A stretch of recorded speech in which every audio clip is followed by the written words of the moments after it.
Multicampeão com o América do México, André Jardine decidiu não aceitar a proposta do Botafogo, optando por continuar à frente da equipe mexicana. Sua recusa em relação ao Glorioso repercutiu na mídia esportiva. A escolha de Jardine é um sinal de alerta e reflete uma vergonha para o futebol brasileiro. Pessoal, receber um não do André, que representa o América do México, com todo o respeito a esse clube e à sua importância. Mas, em relação ao Botafogo, considerando a atual situação do Botafogo, isso é um vexame. Não estou falando do Botafogo, claro que não, mas é uma desonra para o futebol do Brasil. É semelhante à saída de Arthur Jorge. Ele conquistou tudo aqui e se despediu para buscar melhores rendimentos. Começou. O Botafogo, que recentemente foi campeão de tudo, perde seu treinador e imediatamente procura um substituto. E esse novo nome prefere permanecer no México? O principal clube brasileiro atualmente, pelo menos aquele que conquistou os maiores troféus. Isso diz muito sobre nossa realidade, mostrou nossa desorganização e revela o quão atrasados estamos. Atualmente, ocupamos a 5ª divisão no cenário futebolístico mundial. Vou fazer uma provocação para vocês. Quem foi o melhor treinador brasileiro de 2024? Brasileiro? Brasileiro? A gente vai conversar com ele. Tricampeão do Campeonato Mexicano, com toda razão. André Jardine, está ao vivo conosco aqui no Seleção Sport TV, está de férias, gozando de férias.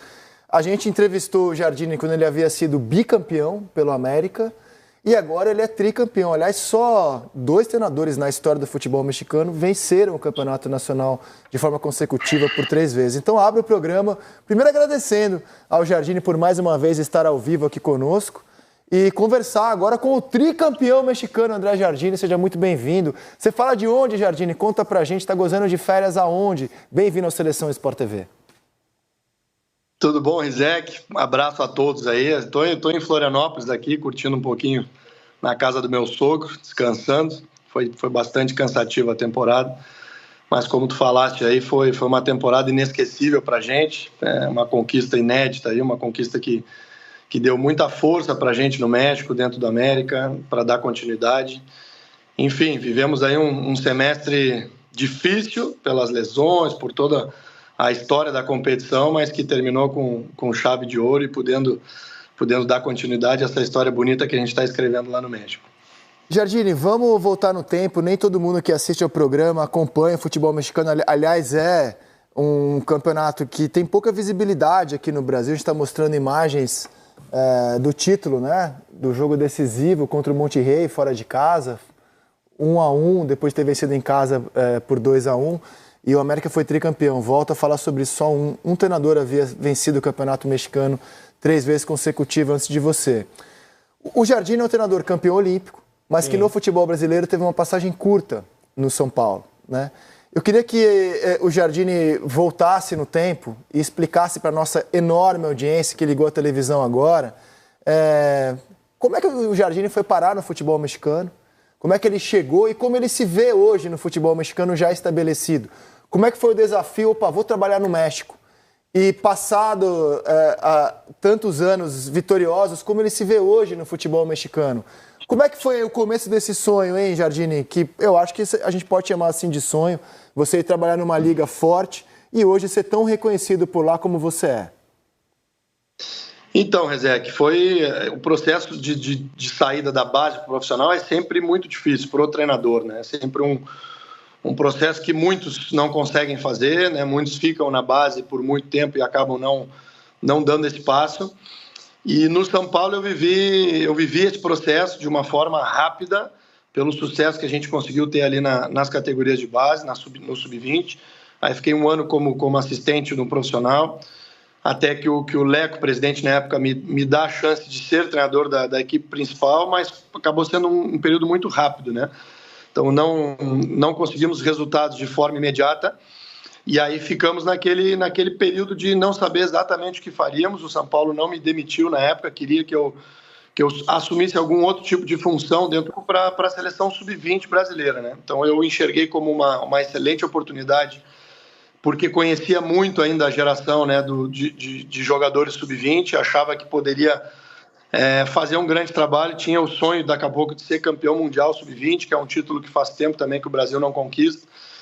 E indo para a CBF acabou aparecendo a saída do Silvinho, que a princípio seria o treinador, né, olímpico, abriu essa lacuna para ser treinador da geração olímpica, que aí todos já conhecem a história, né? A gente consegue o segundo ouro, a conquista lá em Tóquio, que foi muito importante. E quando ela vem, eu fico com aquele sentimento de ciclo encerrado, né? Acho que a missão que me deram ali dentro da CBF, dentro da seleção brasileira, eu consegui concluir e passei a procurar um desafio diferente, né? Falei com as pessoas que eu conhecia na época, me colocando à disposição do mercado. Foi quando aparece o convite do Atlético de São Luís, que é um clube da Liga Mexicana, que tem uma parceria com o Atlético de Madrid, que era um clube novo, crescendo. Me parecia um excelente projeto, me ofereceram um contrato longo, com algumas garantias importantes, e era uma ideia de trabalhar com um grupo jovem, de tentar prospectar alguns jovens talentos, inclusive do futebol brasileiro. Acabamos levando o Vitinho, que era um jogador da base do São Paulo que a gente conhecia. E, enfim, e aí resolvi ir, me parecendo ser o melhor para a minha carreira naquele momento. Foi 1 ano e meio ali dentro do Atlético de bons resultados, um trabalho já convincente. E o América resolve me fazer uma oferta, na época, já justamente pelos campeonatos bons que a gente estava fazendo com o São Luís. E aí o América, no comparativo, seria como assumir o Flamengo, né, no Brasil. É o time de maior torcida, de maior pressão. Não chega a ser o time de maior orçamento, mas que tem condições, né, de brigar pelo título com mais força. Eu aceito o convite e, a partir daí, basicamente, vai dando tudo certo, né? A gente conquista 3 campeonatos mexicanos na sequência, mais algumas Copas, né, o que já totalizam 6 títulos aí em 1 ano e meio, e é uma história que vem sendo muito feliz. Jardine, boa tarde, aqui é o PC Vasconcelos. Você fez um breve resumo de como foi essa carreira recente. E eu fico pensando aqui, você acha que no futebol brasileiro você conseguiria, ou existe a perspectiva de se conseguir, você está com 45 anos, é um técnico da nova geração, de conseguir desenvolver um trabalho como você está desenvolvendo no México, ou cada vez mais, olhando como se comporta o futebol brasileiro, você fala assim, não, trabalhar lá não dá, é muito melhor trabalhar num lugar como o México, onde eu tenho essas condições? Tudo bom, PC? Prazer falar contigo. Não é muito diferente, tá? As condições do México e do Brasil, elas são muito semelhantes. Talvez um pouquinho mais de paciência o mexicano tenha, até pelo fato de eu aqui ser estrangeiro, né? Eu acho que o treinador estrangeiro, ele acaba tendo uma certa vantagem nesse aspecto, porque a imprensa, a torcida de maneira geral, elas não conhecem o currículo de forma profunda, então acaba se tendo uma paciência por um fator desconhecido, né, de estar aceitando um profissional que venha de outro país com as suas experiências para mostrar, né, aquilo a que veio. Mas eu vejo que é muito parecido. Hoje, por exemplo, dando um dado, né, eu sou treinador, já sou treinador da Liga Mexicana há mais tempo no cargo, né, e estou há 1 ano e meio no América. Então a rotatividade é bastante grande. Nesse período, praticamente todos os grandes clubes aí já trocaram até mais de uma vez de treinador. E o América vem me dando essa sequência, obviamente também porque a gente foi conquistando resultados, né? Nessa última conquista mesmo, que a gente começou com alguma dificuldade durante a Liga, né? Durante a primeira fase, a imprensa já começou a fazer um barulho, pensando, não, será que já não terminou o ciclo? E aí a gente conseguiu reagir ainda na primeira fase, fizemos 10, 11 partidas sem nenhuma derrota, classificamos para a liguilla, que é os playoffs, que aqui tem esse modo, né, de uma primeira fase todos contra todos, e para se jogar um momento de playoffs entre os 8 melhores, a gente classifica e acaba ganhando a liga. Mas é uma pressão muito similar. Eu acho que são muitos fatores que fazem um treinador dar certo. Muitos deles, às vezes, a gente não controla, né? Que é pegar um elenco que te dê condição.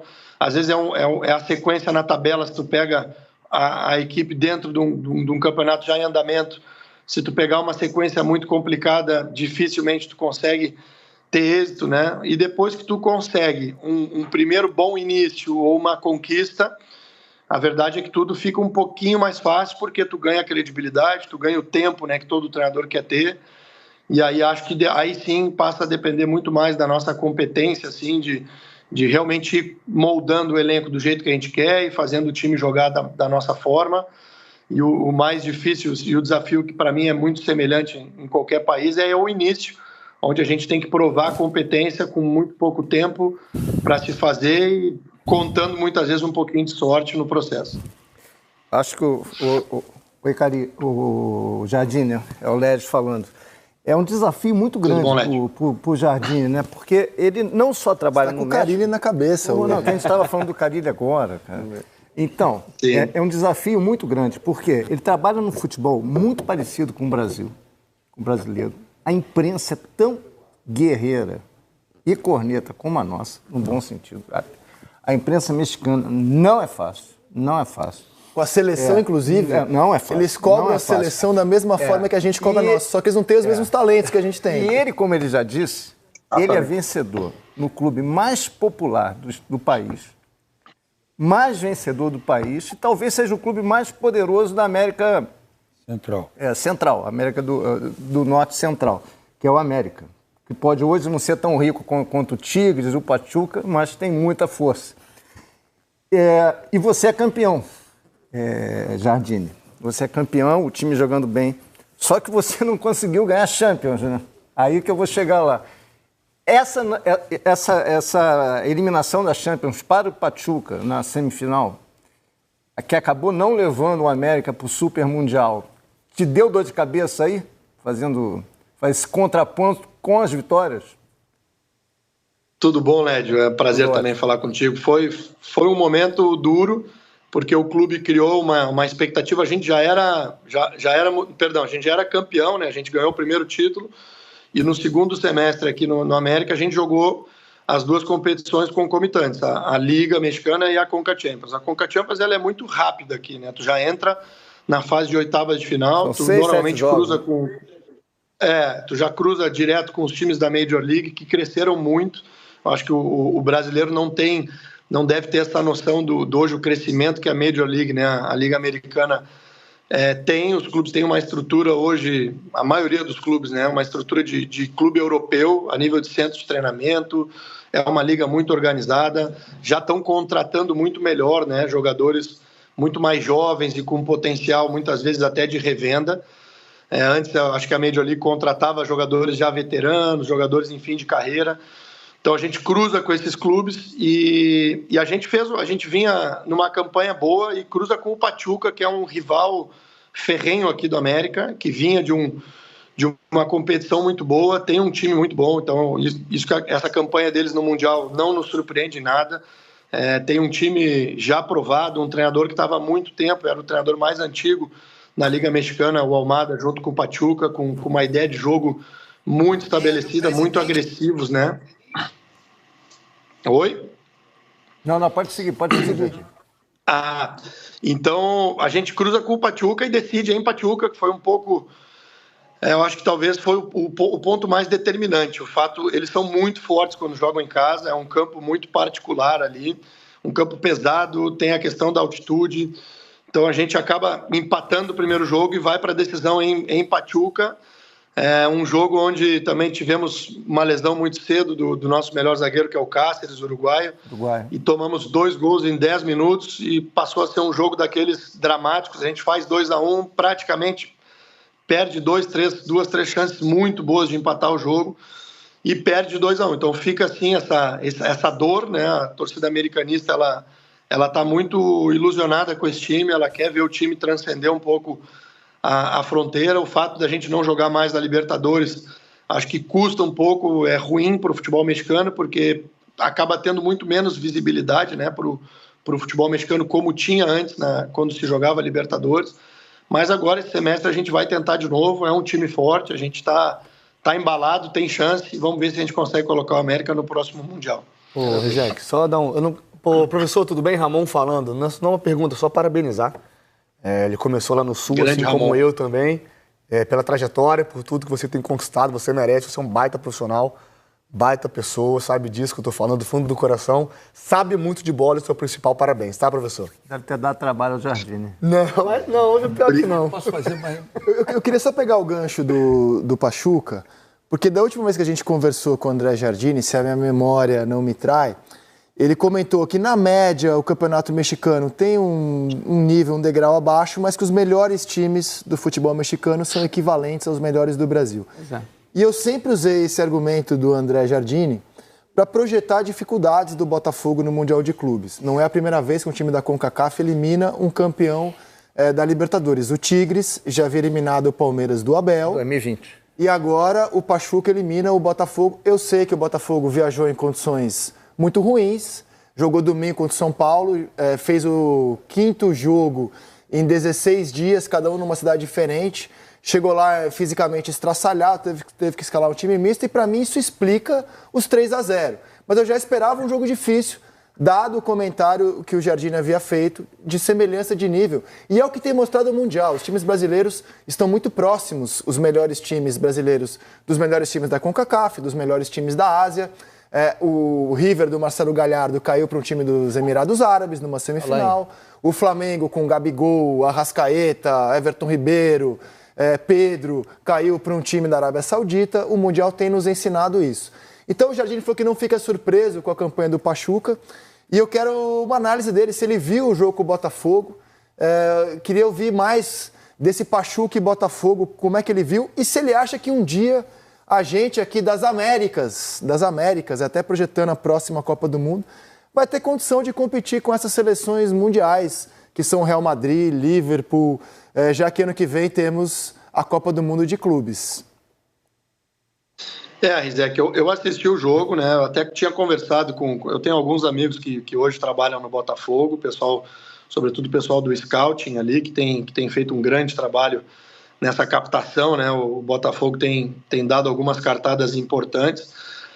E eu tinha avisado, né? Digo, é um time extremamente intenso, um time que joga de uma forma muito vertical, que pressiona o tempo inteiro. É um treinador o Almada é um treinador desses que não tem medo de ninguém, sabe? Ele vai para a troca de tiro, não importa se ele acha que o time dele é inferior em nomes, ele não muda em nada o jeito de jogar, ele vai seguir pressionando, ele vai tentar fazer o jogo que ele acredita, ele vai tentar fazer contra qualquer time. E foi um pouco o que passou, né? O pior cenário para o Botafogo era justamente chegar cansado contra um adversário que joga desse jeito, que propõe um jogo muito intenso, um jogo de transições, um jogo que, se puder atacar com 2, 3 passes, vai fazer e vai tomar outro contra-ataque, e se roubar a bola, vai acelerar de novo.